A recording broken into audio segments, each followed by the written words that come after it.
নমস্কার। ঠাকুর, মা, স্বামীজি ও গুরুদেবের চরণে প্রণাম জানিয়ে আজকে কথামৃত থেকে কিছুটা অংশ পাঠ করে শোনাচ্ছি।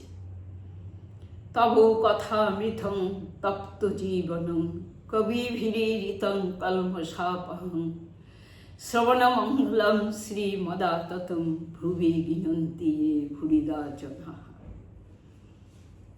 ঠাকুর বলছেন, ব্রহ্ম যে কি মুখে বলা যায় না। সব জিনিস উচ্ছিষ্ট হয়ে গেছে। বেদ, পুরাণ, তন্ত্র, স্বরদর্শন সব এঁঠো হয়ে গেছে, মুখে পড়া হয়ে গেছে, মুখে উচ্চারণ হয়ে গেছে, তাই তারা এঁঠো হয়েছে। কিন্তু একটি জিনিস কেবল উচ্ছিষ্ট হয় নাই, সেই জিনিসটি ব্রহ্ম। ব্রহ্ম যে কি আজ পর্যন্ত কেহ মুখে বলতে পারে না। তারপর ঠাকুর একটি উদাহরণ দ্বারা বোঝাচ্ছেন।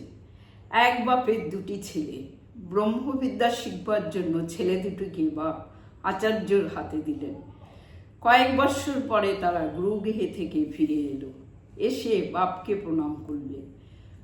বাপের ইচ্ছা দেখেন এদের ব্রহ্মজ্ঞান কিরূপ হয়েছে।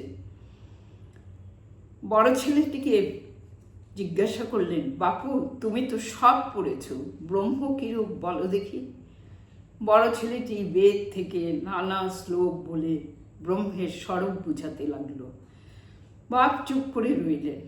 যখন ছোট ছেলেকে জিজ্ঞেস করলেন, সে হেঁট মুখে চুপ করে রইল, মুখে কোনো কথা নেই।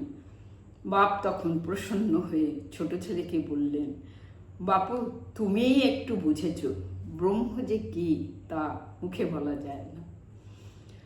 মানুষ মনে করে আমরা তাকে জেনে ফেলেছি। একটা পিঁপড়ে চিনির পাহাড়ে গিয়েছিল। এক দানা খেয়ে পেট ভরে গেল, আর এক দানা মুখে করে বাসায় যেতে লাগলো। যাবার সময় ভাবছে, এবার এসে সব পাহাড়টি লয়ে যাব।